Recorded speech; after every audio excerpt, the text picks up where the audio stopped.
What's up everybody? 와미남 와인에 미친 남자 케빈입니다.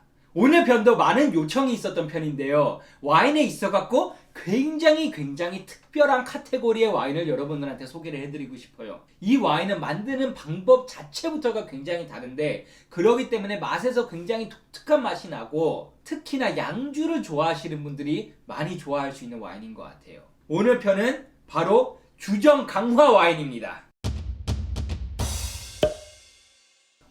주정 강화라는 거는 일반 와인, 그러니까 보통 한 와인을 만들면은 발효 후 13도, 14도 정도까지 알코올 도수가 올라가잖아요. 그 와인에다가 증류주를 더 섞은 거예요. 한 77도에서 97도 정도까지 되는 굉장히 높은 알코올 도수를 갖고 있는 증류주를 여기다가 첨가를 한 거기 때문에 이런 주정 강화 와인들의 도수는 한 18도에서 20도까지 알코올 도수가 확 올라가게 됩니다. 그런 만큼 맛도 훨씬 강한 맛을 갖게 되고요. 또 보관도 훨씬 오랫동안 할 수 있는 그런 와인이 됩니다. 자, 여기에서 발효라는 개념이랑 그 다음에 증류라는 개념, 이 두 개의 개념의 차이를 이해하는 것이 중요합니다. 일단 발효라는 것은 이 포도에서부터 그 즙을 짜잖아요. 그래서 이 포도즙이 생기는데 이거는 그냥 포도 주스랑 마찬가지라고 생각을 하시면 돼요. 이 포도즙이 발효가 된다는 것이 뭐냐면은 그 포도즙 속에 효모가 들어갑니다. 이스트. 그래서 이 이스트가 들어가갖고 이 효모라는 것은 이 당을 먹어요. 그래서 이 포도즙 속에 들어가 있는 뭐 프룩토스, 그 다음에 뭐 글루코스, 포도당 이러한 여러 종류의 당을 먹어요. 이 효모가. 그래갖고 그 효모가 그 당을 먹으면은 분출하게 되는 게 알코올이랑 그 다음에 이산화탄소예요. 그래갖고 그 효모가 계속 그 당을 먹으면서 이 굉장히 달콤했던 포도 주스가 당은 떨어지고 그 다음에 알코올이 높아지면서 와인으로 변하게 되는 거예요. 이 프로세스를 발효라고 불러요. 근데 이 효모가 이 와인을 만들어가고 있는 과정 속에서 이 와인의 알코올 도수가 한 14도, 15도가 넘어가 버리면은 그 효모가 자기가 직접 만들어낸 알코올에 있어갖고 자기가 직접 그걸 더 이상 견디지 못하고 죽어버려요. 그래갖고 와인이란 것은 그냥 일반적인 효모 발효를 통해서는 한 15도 이상으로 알코올이 올라가기가 힘들어집니다. 그게 거의 한계점이에요. 그러면 그것보다 더 센 술은 어떻게 만드는 걸까요? 예를 들어서 소주는 한 17도, 18도가 되고 양주는 40도, 그 다음에 중국의 고량주 같은 경우는 50도, 그리고 미국의 문샤인 이런 거는 80도까지도 가요, 알코올 도수가. 그러면 이러한 높은 알코올 도수를 도대체 어떻게 만드는 것이냐? 이게 바로 증류라는 거예요. 이 증류의 핵심은 바로 알코올이랑 물의 기화점이 다르다는 거예요. 그러니까 그게 액체에서 기체로 변환되는 그 온도의 차이가 증류의 핵심입니다. 가령 일반적인 와인의 알코올 도수가 한 13도라고 하면은 그 뜻은 그 액체 속에 13%는 알코올이라는 거고 나머지 87%는 물이라는 뜻이에요. 그 외에도 물론 다양한 여러 가지 물질이 들어가 있긴 하지만 기본적으로는 간단하게 13% 알코올, 87% 물 이렇게 생각하시면 되는 거예요. 근데 물의 기화점은 100도죠. 100도가 돼야 물이 끓기 시작하면서 기체로 바뀌는 거죠. 반면에 알코올은 기화점이 78도예요. 그러니까 100도인 물에 비해서 기화점이 훨씬 더 낮아요. 그래서 증류의 방법은 이 와인을 넣은 통에다가 와인을 한 80도 이상으로 이렇게 데우는 거예요. 80도 이상으로 데우면은 여기 안에 있는 물은 아직까지 끓는 지점인 100도가 안 됐기 때문에 액체 상태로 남아있는데 반면에 알코올은 78도를 넘었기 때문에 기화가 되기 시작해요. 기체로 막 바뀌기 시작하는 거예요. 그러면 그게 이렇게 하늘로 이렇게 날아오르는데 이제 액체에서 기체로 바뀌어갖고 그거를 이렇게 파이프에다가 이렇게 옆칸으로 이렇게 이동을 시켜요. 그 옆칸에서는 갑자기 다시 온도를 확 낮춰버립니다. 그러면 그 기체가 다시 이슬이 맺혀갖고 액체로 변해요. 그래서 이 기체를 다시 액체로 만든 여기에서는 이제 거의 순 알코올을 모을 수가 있는 바로 증류주가 되는 거예요. 그래서 우리가 마시는 소주, 양주, 뭐 고량주 이러한 모든 증류주들은 다 이러한 방식으로 뭔가 더 약한 술에서부터 그거를 온도를 높여갖고 증류를 시켜갖고 더 높은 술을 만들어내는 이 단계를 거친 거예요. 그래서 제가 오늘 소개해드릴 이 주정 강화 와인이라는 거는 그 와인 자체에다가 와인을 증류시켜갖고 얻은 증류주를 추가적으로 첨가해갖고 만든 술이라는 거예요. 사실 일반적으로 우리나라에서 이 주정 강화 와인이라는 것을 많이 먹진 않지만 영국이나 미국 같은 데에서는 이 주정 강화주가 훨씬 더 역사적으로 많은 사랑을 받아왔던 와인에 있어갖고 굉장히 중요한 역할을 했던 와인이에요. 1776년도에 미국이 독립을 선언하면서 이 독립선언문을 다들 사인했는데 그때 벤저민 프랭클린, 토마스 제퍼슨 이러한 사람들이 그 독립선언문을 사인하고 나서 건배를 한 술이 바로 이 마데이라라는 술이에요. 그리고 조지 워싱턴, 미국의 첫 번째 대통령이 대통령 취임식을 할 때도 마찬가지로 이 마데이라라는 주정 강화 와인이 건배가 됐었어요. 그리고 와인 스펙테이터라고 와인에 있어갖고 전 세계에서 가장 유명한 잡지인데 그 잡지가 매해마다 올해 100대 와인을 선정을 하거든요. 근데 2014년도에 올해 100대 와인 중에서 1위로 꼽은 와인이 바로 제가 오늘 소개해드릴 이 포트 와인 중에서 이 같은 다우라는 회사의 2011년도 빈티지 포트가 그 해의 100대 와인 중에서 넘버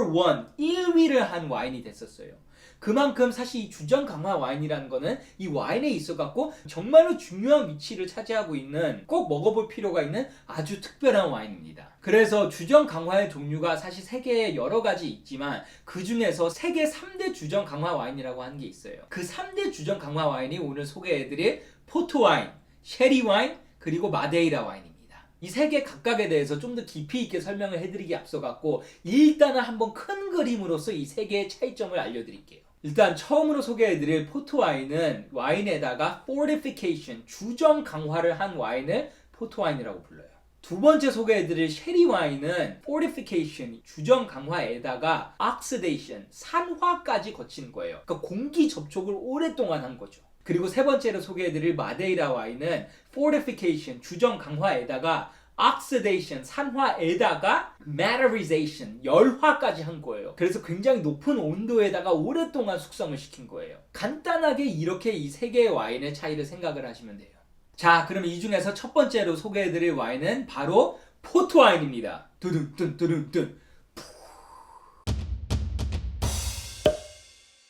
자, 그러면 이 오늘 첫 번째로 소개해드릴 이 포트 와인에 대한 일단은 설명을 좀 해드릴게요. 포트 와인이라는 거는 포르투갈에서 만드는 와인인데요. 포르투갈에 포르토라는 도시가 있어요. 이 포르토라는 도시의 이름 포르토가 항구라는 뜻이에요. 그래서 포르투갈에서 리스본 다음으로 두 번째로 중요한 항구 도시인데 이 지역에서 바로 이 포트 와인을 만드는 겁니다. 그러면 이 포르토라는 도시에서 어떻게 이러한 주정 강화 와인을 만들게 됐는지 굉장히 흥미로운 역사적인 배경이 있어요. 이 와인이 만들어지는 데 있어서는 사실 영국이랑 프랑스 사이에서의 전쟁이 굉장히 중요한 역할을 해요. 영국이 역사적으로 와인을 정말 좋아했어요. 진짜 와인 매니아들이었어요. 이 영국이 프랑스랑 굉장히 가까이 붙어 있기 때문에 프랑스에서 거의 대부분의 와인을 사왔었는데 그때 이 보르도 지역, 그게 당시에 아쿠테인이라고 불리고 거기에 뭐 보르도, 부르주아 이러한 지역들이 포함되어 있는데 그쪽의 와인들을 배를 실어갖고 거의 영국에다가 운송을 했었어요. 그러다가 1337년도에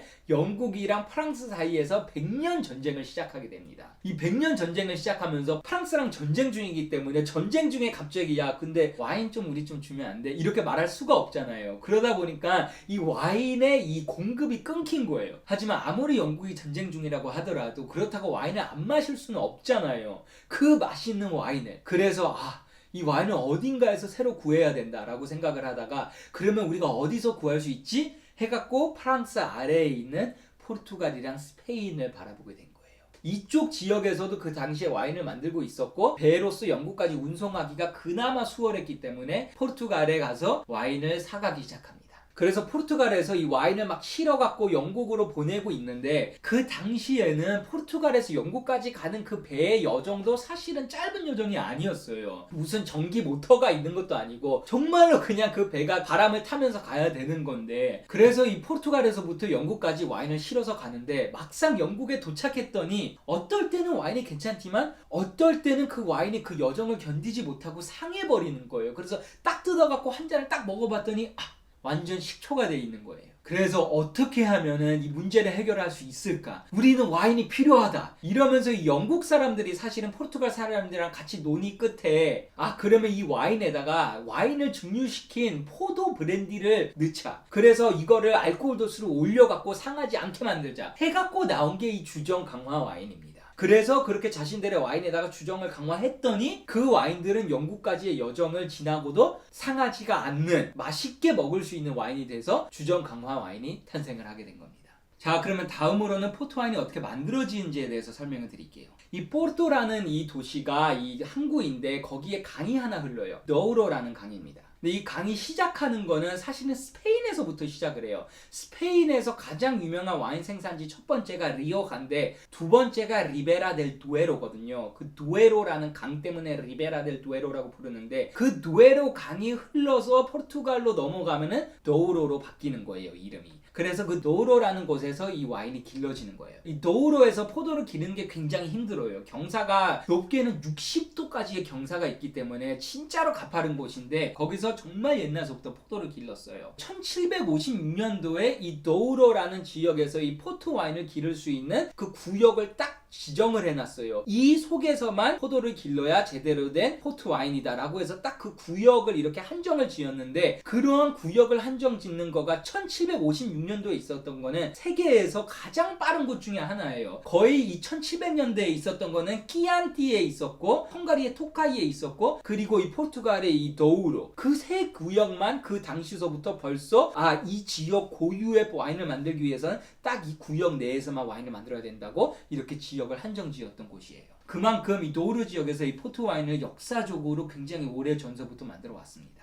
그래서 여기에서 기르는 품종이 정말 많아요. 20개가 넘는 품종이 길러질 수 있는데 그 중에서 대표적으로 딱 5개의 품종이 사용돼요. 이 5개가 거의 대부분 토착 품종들인데 또리가 나시오날, 또리가 프랑카, 틴타 바로카, 틴타 까옹, 그리고 틴타 호리스 이렇게 5개고 이 중에 틴타 호리스는 스페인에서 많이 쓰는 템프라니오인 거예요. 그 중에서도 가장 좋은 품종으로 쳐주는 게 이 또리가 나시오날이라는 품종으로 만든 포트 와인이에요. 어쨌든 이러한 여러 가지 품종을 블렌딩해서 만드는 게 포트 와인입니다. 그래서 여기에서 이제 재배한 포도를 갖고 일단은 일반 와인을 만드는 거랑 마찬가지로 포도를 수확해 갖고 그거에 즙을 짭니다. 근데 이 즙을 짤 때 얘네가 정말 전통 방식으로 이 라가레스라고 하는 큰 화강암 박스 같은 그냥 넓은 곳에다가 포도들을 다 놓은 다음에 그거를 발로 막 밟아요. 그래갖고 막 10명, 12명이 서로 이렇게 어깨동무를 하면서 다들 일자로 쭉 밟아가면서 이 포도를 밟습니다. 그러면은 이 포도가 이렇게 으깨지면서 그 즙이 나오지만 이 씨가 깨지지가 않아요. 그래서 그 씨 속에 쓴맛이 새어나오지 않으면서도 와인의 즙을 짤 수 있는 이 라가레스라는 그러한 전통적인 방법으로 이거를 짰었어요. 물론 요즘에는 조금 더 인공적인 방법을 쓰긴 하지만 가장 전통적인 거는 이렇게 발로 넓은 데서 이렇게 밟는 겁니다. 그러고 나서는 이제 바로 발효를 시작하는데요. 한 이틀 정도밖에 발효를 안 시켜요. 그래서 여기 안에 있는 당이 완전히 다 알코올로 이렇게 바꾸는 게 아니라 알코올이 한 7도 정도밖에 안 됐을 때, 그러니까 아직도 많은 당이 남아있을 때 주정 강화를 합니다. 포도 브랜디를 넣는데 그때 한 77도 정도가 되는 포도 브랜디를 넣어요. 그래갖고 총 최종적으로는 한 18도에서 20도 정도가 되도록 만듭니다. 그렇게 하게 되면은 이 와인에 아직 당이 많이 남아있기 때문에 스위트한 주정 강화 와인이 돼요. 그래서 일반적으로 포트 와인은 물론 드라이한 버전도 있기는 하지만 거의 대부분이 스위트 와인이고 디저트 와인으로서 식후에 후식주로 먹는 것이 일반적입니다.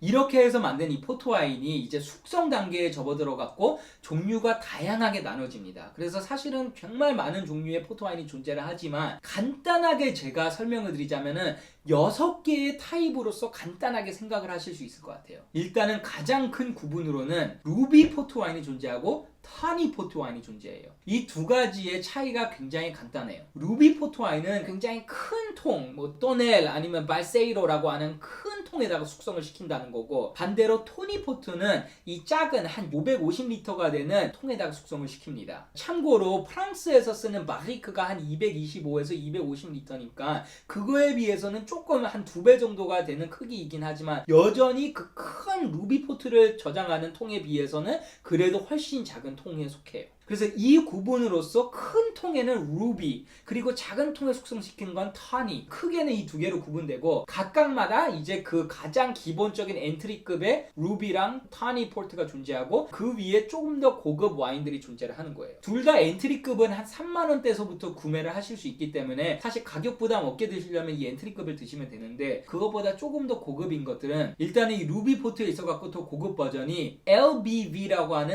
Late Bottled Vintage가 있고 있고 그게 오늘 저희가 시음을 해볼 거고 그 다음에 그 위에는 그냥 빈티지 포트가 있어요. 이 빈티지 포트가 모든 포트 중에서 가장 최고로 쳐주는 포트예요. 그래서 일반 루비 포트는 여러 빈티지, 여러 해의 수확한 포도를 다 섞어서 쓰지만 반대로 이제 LBV, Late Bottle Vintage나 아니면 빈티지 포트는 딱 한 해에서 나온 포도만을 쓰기 때문에 그 해의 캐릭터를 훨씬 더 잘 느낄 수가 있다는 차이점이 있어요. 그 중에서도 이 Late Bottle Vintage는 이 통 속에서 한 4년, 많게는 한 6년 정도까지 숙성을 하고 나서 그 다음에 이제 병입을 하기 전에 한번 여과를 시킵니다. 필터링을 시켜요. 그래갖고 딱 병 속에다가 넣으면은 계속해서 에이징을 시켜야 되는 게 아니라 바로 그냥 따갖고 먹을 수 있는 방식으로 만들어진 게 이 Late Bottle Vintage예요. 그래서 고급 루비 중에서도 조금 더 쉽게 마실 수 있는 방식으로 조금 더 대중적으로 만든 거예요. 그 위에 빈티지 포트라는 거가 가장 알아주는 포트인데 이거는 오크통에서 숙성을 오히려 얼마 안 합니다. 한 2년 정도밖에 안 하고 나서 여과를 시키지 않고 바로 병입을 해요. 그래서 이 병 속에서 계속해서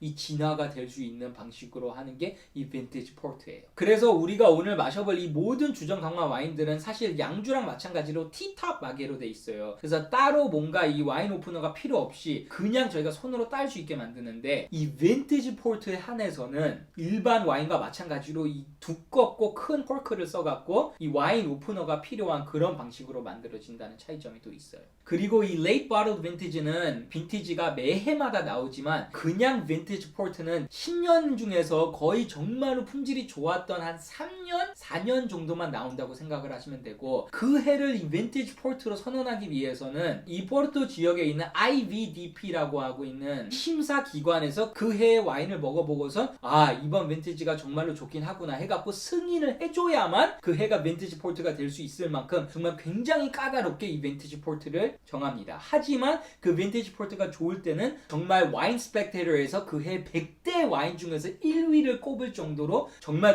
맛있는 품질의 와인을 만듭니다. 자, 이 반대쪽에 이 타니 포트에서도 고급 라인이 존재하는데 그 중에서 하나 위의 단계가 이 꼴예이따라는 거예요. 꼴예이따도 얘네랑 마찬가지로 단일 빈티지, 하나의 빈티지로만 사용을 해야 되고 한 7년 이상을 삐빠라고 하는 550리터의 통 속에서 숙성을 시켜야 됩니다. 그리고 그 위에 타니 중에서 가장 좋은 거는 aged 타니라고 하는데 이 타니를 오랫동안 숙성을 시킨 거예요. 그래서 10년, 20년, 30년, 40년 이렇게 이 숙성 기간에 따라 다른데 보통 한 10년 정도 숙성된 타니는 아직까지도 약간 이 과일들의 맛이 난다고 하고 20년, 30년, 40년 정도까지 가면은 이 과일의 맛이 이제 살짝 없어지면서 오히려 조금 더 깊은 이 숙성적인 맛들 그래서 막 가죽이라거나 아니면 견과류, 감초 이런 것들이 조금 더 나게 되는 그러한 맛이 됩니다. 그래서 다시 한번 정리해드리자면은 큰 톡에다가 숙성하는 루비 포트가 있고 그 위에는 Late Bottled Vintage 그 위에는 Vintage Port 그 다음에 조금 더 작은 통에다 숙성하는 타니 포트가 있고 그 위에는 껄려있다 포트 그 위에는 Aged Tawny 포트가 있다는 거 이렇게 6개 정도만 하면은 이 포트의 다양한 종류에 대해서 큰 그림을 이해하실 수 있을 것 같아요. 자, 이 중에서도 저희가 오늘 먹어볼 것은 Dows라는 회사의 2011년산 Late Bottled Vintage 루비 포트입니다. 이 2011년 해가 포트 와인 중에서 빈티지 포트를 만들 수 있는 해로 선정이 될 만큼 이 포도의 품질이 굉장히 좋았던 해예요. 소리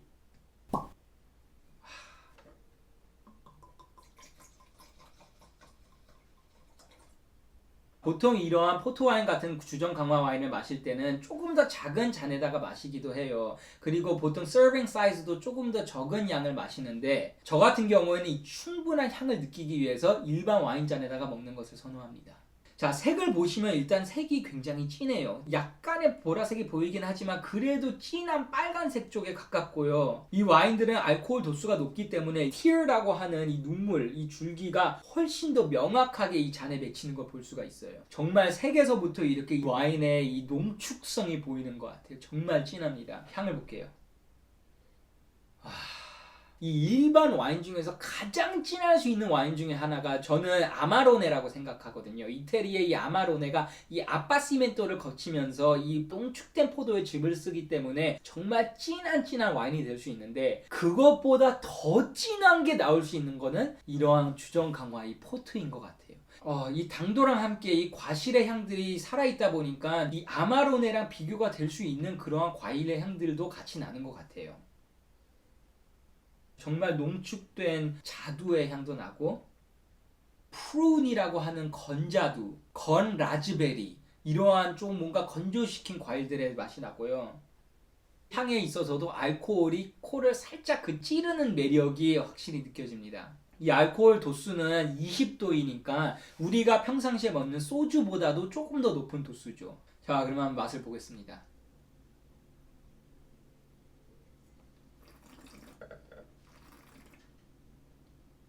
맛에서도 일단 그 달콤함과 함께 이 건자두의 맛이 굉장히 많이 나는 것 같아요. 남미 같은 경우에는 이 건자두에다가 여러 가지 이 새콤 달콤한 소스를 뿌려갖고 그걸 말려갖고 먹는 간식이 있어요. 이 굉장히 짭조름하면서 달콤하거든요. 근데 그러한 간식의 맛이 여기서도 나는 것 같아요. 거의 1리터에 100g이 넘는 당이 있어갖고 이 당도는 정말 좀 진한 편이에요. 그래서 확실히 후식에 뭔가 디저트나 이런 거랑 굉장히 잘 어울릴 것 같아요.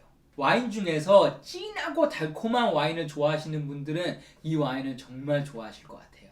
이 Late Bottled Vintage가 일반 그냥 엔트리급의 루비나 타니 포트를 마셨을 때에 비해 갖고 확실히 조금 더 이 과일 쪽의 향에 가까운 것 같아요. 그러니까 이 단맛도 있지만 이 단맛이 그냥 단맛이 나는 게 아니라 정말로 일반 와인에서 저희가 느끼는 과실에서 의한 단맛이 더 많이 나는 것 같아요. 특히 이 루비 포트가 더 큰 통에서 발효가 되기 때문에 이 더 작은 통에서 발효되는 터니에 비해서 조금 산화가 덜 되거든요. 그래서 조금 더 과일의 맛이 강하다고 하는데 이 루비 포트 중에서도 이 레이트 바틀 빈티지가 이 과일 향이 굉장히 잘 살아있다는 생각이 들어요. 터니 포트는 반대로 이 숙성이 될 때 이 와인의 양에 비해서 이 오크를 터치하는 이 공간이 더 넓은 만큼 조금 더 산화가 돼요. 그래서 살짝이 조금 더 산화가 된 그런 매력을 느낄 수 있는 반면에 이 루비 포트로 만든 레이트 바틀 빈티지는 조금 더 과일의 향들이 많이 나는 그러한 매력을 갖고 있는 와인인 것 같습니다. 제 생각에는 포트 와인이 뭔지를 한번 드셔보시고 싶다 했을 때는 그냥 일반 엔트리급을 마셔봐서도 무방해요. 하지만 이 와인도 그렇게 비싸지 않기 때문에 기왕 사실 거면 이 레이트 바틀 빈티지를 추천드립니다. 이 다우스라는 회사가 포트 와인을 만드는 회사 중에서 굉장히 유명한 회사예요. 일단은 2014년도에 와인 스펙테이터에서 올해 100대 와인 중에서 1위로 꼽았던 그 포트 와인이 바로 이 다우스라는 회사의 2011년도 포트 와인이었죠. 빈티지 포트. 이 회사가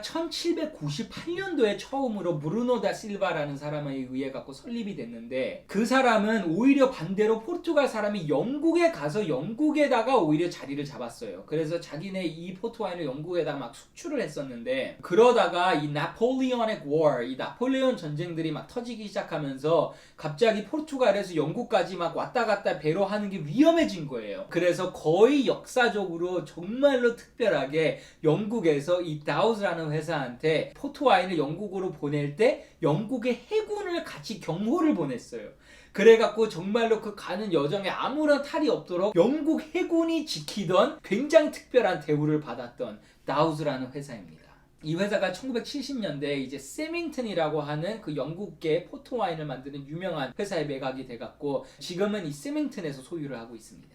자, 그러면은 이 와인의 리뷰 평점도 한번 보도록 하겠습니다. 자, Dow's Late Bottled Vintage Port 2011년산 1443명이 총 3.9점의 평점을 매겼네요. 3.9점이면 굉장히 좋은 점수죠. 이 와인은 일반적으로 마시고 나서 보관을 할 때는 그냥 이걸 이렇게 다시 이렇게 덮고선 그냥 이 상태로 보관을 많이들 하는데 이렇게 이 상태로 보관했을 때도 한두 달 정도는 무난하게 키핑이 가능하고 맛이 변질되지 않기 때문에 보관이 굉장히 편하고요. 특히나 저 같은 경우는 그래도 여기에다가 심지어 진공 펌프까지 하고 냉장 보관을 하는데 그렇게 되면 더 오래까지도 맛의 변질 없이 굉장히 장기 보관이 가능한 그러한 술입니다. 지금 이 다우스 포트 와인은 나라셀라에서 수입을 하고 있고요. 이거를 판매하고 있는 것들 중에서는 압구정에 있는 와인타임, 그리고 압구정에 있는 현대백화점 본점, 그리고 신세계백화점 강남점 이 세 군데에서 판매를 하고 있고 신세계백화점 강남점에서는 35,000원대로 판매를 하고 있습니다. 나는 너의 알라딘 아니 지켜주는 알라신도 아니야 그저 혼자 가만히 기다리던 주인이 있냐 바로